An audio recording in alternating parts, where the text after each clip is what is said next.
chủ đề bây giờ bắt đầu chụp lên.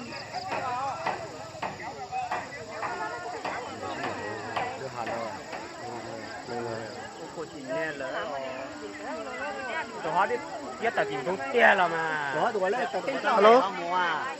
Giờ số tụi họ giờ để ý chúng ta. Giờ được một người rồi. Đang ấy được kéo được một người rồi. Còn là 2 người nữa. Tránh với dính với canh. Đi lại tuột đi.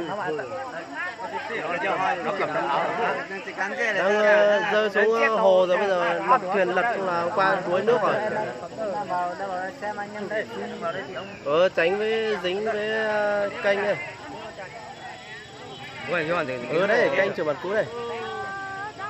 Vâng, 3 người đấy, 7 người thôi mà lật thuyền nó 4 người thoát được, còn 3 người thì đuối nước rồi. Đến bờ rồi mà. Say quá.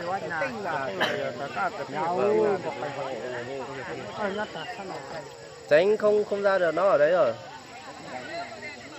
Ôi dính Chả biết rồi. được. Nó màu trắng à. Dính gì ạ? Nó thật phải chơi nó thật đó. Thành rồi.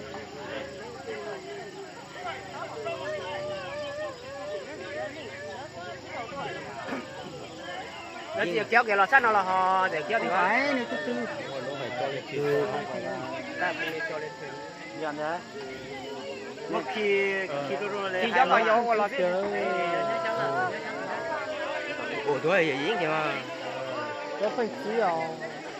Đúng rồi, mà áo trắng mà phát tà luôn rồi. Giờ gì đó chứ tỉnh Roma ra. Nó phải chỉ à. Hôm nay sắp được lên bờ rồi mà. Sắp đến bờ rồi. Cố tí nữa.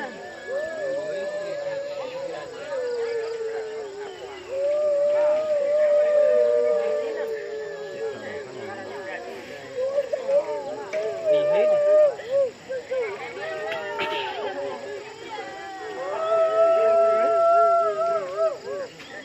Đúng rồi, mà áo trắng mà. Màu trắng chung củ quá chứ con trời con khác Sắp đến bờ rồi. Bộ bên thứ của nhau anh thật.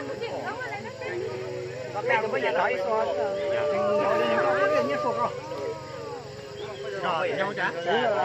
Thế thì tránh với đầu bên kia thôi. Mà áo trắng ra dính rồi. Nó chọc của này. Nó chọc đó. Ta. Nó chọc đó là phải